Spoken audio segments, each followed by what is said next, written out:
नमस्कार। हमारी खास पेशकश के साथ हाजिर हूं मैं अनुपम। पिछले 5 दिन में यमुना के जलस्तर में लगातार बदलाव हुए हैं। 3 दिनों तक लगातार यमुना का जलस्तर बढ़ता चला गया और इसके बाद यमुना के जलस्तर में कमी आने लगी है। लेकिन एक बार फिर यमुना का जलस्तर बढ़ रहा है, जिससे कि दिल्ली के कई इलाकों में बाढ़ का खतरा पैदा हो गया है।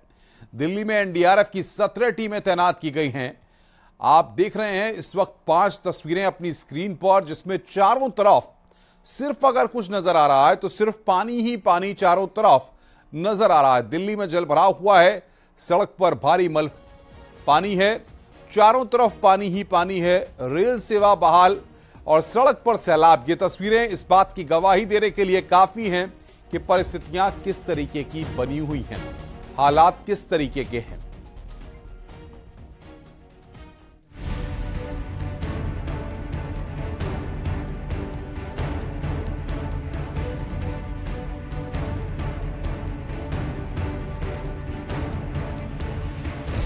यमुना नदी में खतरा बरकरार। खतरे के निशान के ऊपर यमुना। निचले इलाकों में पानी भरने से मुश्किल। यमुना नदी के जलस्तर में कमी आई, लेकिन मुसीबतें कम नहीं हुई। कभी जलस्तर ऊपर बढ़ने लगा, कभी घटने लगा। रात 11 बजे यमुना का वाटर लेवल 205.5 मीटर दर्ज किया गया। उधर दिल्ली में पुराने लोहे के पुल के पास जलस्तर कम होने के बाद पुराने यमुना ब्रिज पर सेवा बहाल कर दी गई और इस पुल से ट्रेनों की आवाजाही भी शुरू हो गई है। हालांकि एहतियात के तौर पर बाढ़ प्रभावित 6 जिलों के स्कूल 18 जुलाई तक के लिए बंद कर दिए गए हैं। वहीं बाढ़ राहत शिविरों में ठहरे लोगों को जरूरी सुविधाएं मुहैया कराई जा रही हैं। उधर राहत और बचाव में एनडीआरएफ टीम भी मुस्तैद है। दिल्ली के बाढ़ प्रभावित जिलों में 17 टीमों को तैनात किया गया है। एनडीआरएफ की टीम ने अब तक 1606 लोगों का रेस्क्यू किया है। यमुना नदी से उफान से सबसे ज्यादा परेशानी इन इलाकों में हुई जहां यमुना नदी का पानी भर गया। दिल्ली के बाढ़ प्रभावित इलाकों का दौरा दिल्ली के उपराज्यपाल विनय कुमार सक्सेना और दिल्ली की मंत्री आतिशी ने किया। दोनों ने राजघाट और शांतिवन के बाढ़ प्रभावित इलाकों का दौरा किया। अब आपको बताते हैं कि पिछले 5 दिनों में यमुना नदी के जलस्तर में क्या उतार चढ़ाव आया। 12 जुलाई को यमुना का जलस्तर 208.13 मीटर रिकॉर्ड किया गया, जबकि 13 जुलाई को यमुना का जलस्तर 208.66 मीटर पहुंच गया। 14 जुलाई को यमुना का जलस्तर 208.33 मीटर रिकॉर्ड हुआ।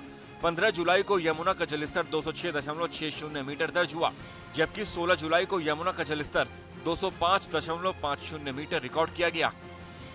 यमुना नदी अभी भी खतरे के निशान से ऊपर बह रही है और दिल्ली और आसपास के इलाकों में हुई बारिश का असर इसके जलस्तर पर पड़ सकता है।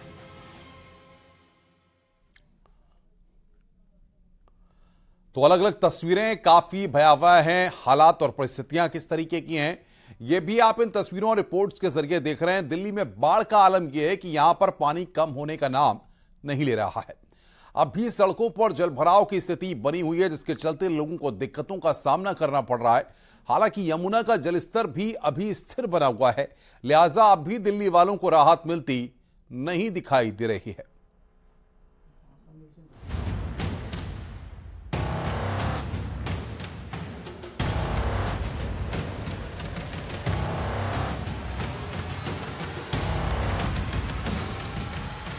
ये देश की राजधानी दिल्ली है, जो इन दिनों यमुना के पानी में डूबी हुई है।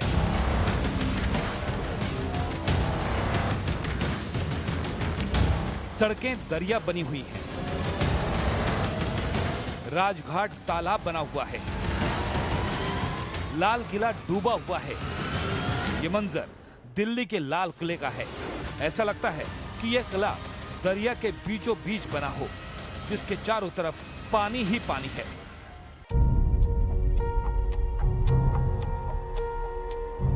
लाल किले से थोड़ी ही दूरी पर बापू की समाधि स्थल राजघाट पर भी पानी फैला हुआ है। यमुना नदी के सैलाब ने राजघाट को तालाब में तब्दील कर दिया है। राजघाट के अंदर और बाहर हर तरफ पानी भरा हुआ है। राजघाट से कुछ ही दूरी पर आईटीओ है। ये वो इलाका है जिसे दिल्ली की लाइफलाइन माना जाता है। यहाँ कई सरकारी विभागों के मुख्यालय और दफ्तर भी मौजूद हैं, लेकिन वो भी यमुना नदी के रौद्र रूप से अछूते नहीं हैं। आईटीओ के पास आईपी स्टेट थाना परिसर तो पूरी तरह से पानी में डूबा हुआ है। देश की राजधानी दिल्ली में इन दिनों बाढ़ से हाहाकार मचा हुआ है। कई पॉश कॉलोनियां पूरी तरीके से डूबी हुई हैं। आईएसबीटी से लेकर आईटीओ तक जगह जगह पूरे जो इलाके हैं वो जलमग्न हो रखे हैं। इस वक्त हम आईटीओ के आईपी एक्सटेंशन थाने पर मौजूद हैं और जो विजुअल्स हैं वो निश्चित तौर पर आपको विचलित कर देंगे। ये पूरा थाना पानी से भरा हुआ है। अगर अंदर के आप दृश्य देखें तो घुटनों के ऊपर तक आपको पानी नजर आएगा। थाना आईपी स्टेट मध्य जिला दिल्ली है ये, और इस इलाके में बीते 4 दिनों से पानी भरा हुआ है। पूरा जो थाना है वो जलमग्न हो गया है। आईपी स्टेट थाने में अंदर जाने तक की जगह नहीं है।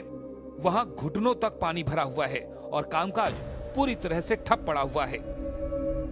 आईपी स्टेट थाना हमेशा सुर्खियों में रहा है, क्योंकि जब भी बारिश ज्यादा आती है, बाढ़ की स्थिति तो अभी आई है, लेकिन जब भी बारिश ज्यादा आती है तो आईपी स्टेट थाने की कुछ इसी तरह की सूरत नजर आती है। उसके एसएचओ का रूम हो, एटीओ का रूम हो, ब्रेवो का रूम हो या उनके ड्यूटी अफसर का रूम हो, तमाम जगहों पर माल खाना हो, लॉकअप हो, तमाम जगह जलमग्न हो जाते हैं। और इसीलिए अब आईपी स्टेट थाने का जो पूरा काम है वो पुलिस चौकी, आईपी स्टेट पुलिस चौकी से चल रहा है।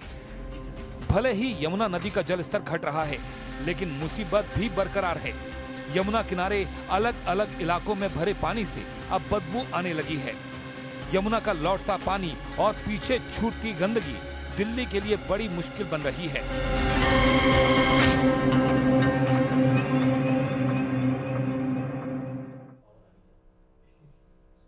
बाढ़ बारिश का आलम यह है कि पहाड़ से लेकर और मैदान तक चारों तरफ सिर्फ पानी ही पानी दिखाई दे रहा है। जम्मू कश्मीर, हिमाचल, पंजाब, उत्तराखंड मतलब पूरा उत्तर भारत इस वक्त बाढ़ और बारिश की त्रासदी को झेल रहा है। आइए इस रिपोर्ट के जरिए वास्तविक स्थिति से आपको रूबरू कराते हैं।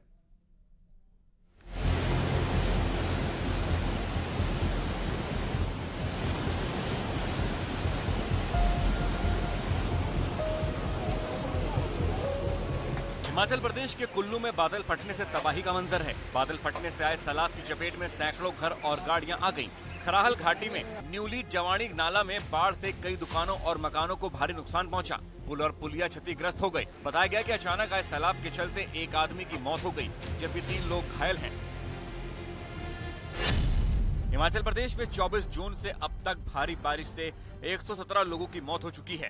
120 से ज्यादा लोग घायल और 12 लोग लापता बताए जा रहे हैं। कुल्लू जिले में सबसे ज्यादा 31 लोगों की मौत हुई है। दूसरे नंबर पर शिमला में 28 और चंबल में 12 लोगों की मौत हुई है। हिमाचल में बाढ़ और बारिश से अब तक करीब 4500 करोड़ का नुकसान हो चुका है। हालांकि तबाही का मंजर अभी भी बरकरार है।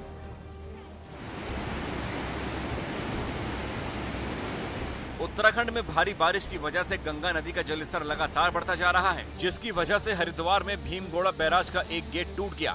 बैराज का गेट टूटने के बाद गंगा नदी के तटीय क्षेत्र में लोगों को सावधान रहने के निर्देश दिए गए हैं। भीमगोड़ा बैराज का एक गेट टूटने से पानी का तेज बहाव देखने को मिल रहा है।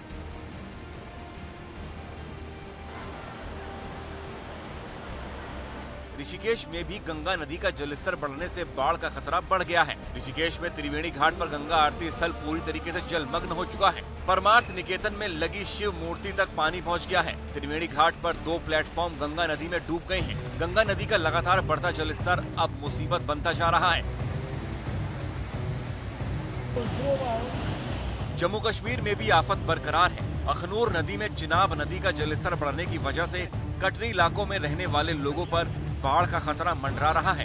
इस वक्त चिनाब नदी अपने पूरे सैलाब पर बह रही है। नदी में उफान और किनारों पर कटाव की वजह से आसपास के रहने वालों की नींद उड़ी हुई है।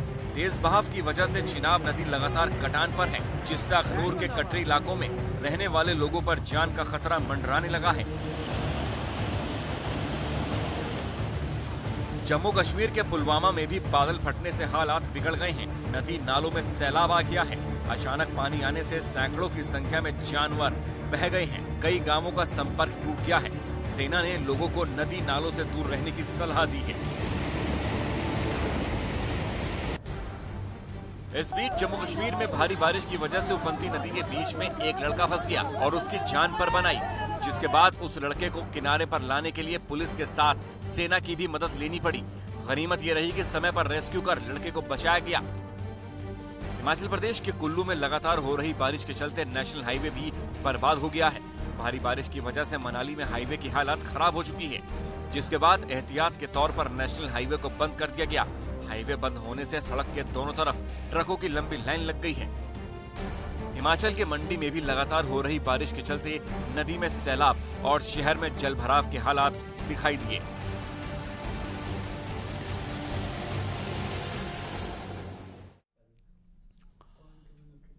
वहीं उत्तर प्रदेश और मध्य प्रदेश में भी बाढ़ बारिश से कोहराम मचा हुआ है। भारी बारिश के बाद एमपी की नदियां उफान पर हैं। क्या वहीं उत्तर प्रदेश में भी गंगा यमुना अपना रौद्र रूप दिखाते हुए नजर आ रही हैं। नदी के किनारे रहने वाले आसपास जो इलाके हैं, वहां पर जो लोग रहते हैं, जिनके अपने कच्चे पक्के मकान हैं, उनको भी अलर्ट जारी किया गया है।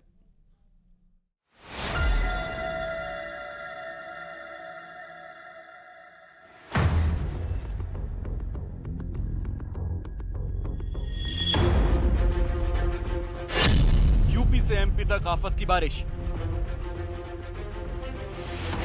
नदियों में उफान, मुश्किल में जान।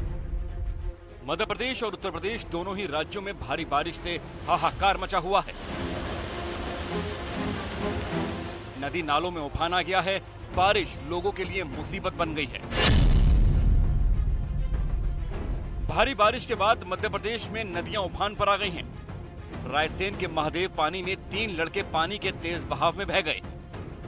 गनीमत ये रही कि वक्त रहते इनमें से 2 को तो बचा लिया गया, लेकिन एक नाबालिग की डूबने से मौत हो गई। जानकारी के मुताबिक महादेव पानी में तीनों लड़के पिकनिक मनाने के लिए गए थे। हादसे के बाद महादेव पानी पर पिकनिक मनाने पर रोक लगा दी गई है। उधर उत्तर प्रदेश के कई राज्यों में भी सैलाब ने लोगों की मुश्किलें बढ़ा दी हैं। भारी बारिश के बाद कासगंज में गंगा नदी उफान से बहने लगी है। गंगा का जलस्तर खतरे के निशान के करीब पहुंच गया है। एहतियातन प्रशासन ने निचले इलाकों को खाली कराने के आदेश जारी कर दिए हैं। वहीं यूपी के मुरादाबाद में सैलाब ने लोगों की मुश्किलें बढ़ा दी हैं। जो तस्वीरें सामने आई हैं, वहां हर तरफ सिर्फ पानी ही पानी दिखा। सड़कों पर पानी का कब्जा हो गया है। लोगों के घरों तक पानी घुस गया है। किसानों के खेत भी पानी में डूब गए हैं। यूपी में भारी बारिश के बाद नदी नाले उफान से बह रहे हैं। उधर अयोध्या में सरयू नदी का जलस्तर बढ़ने से निचले इलाके पानी में डूब गए, जिसके बाद प्रशासन ने अलर्ट जारी कर दिया है और लोगों को नदी नालों से दूर रहने के निर्देश दिए हैं।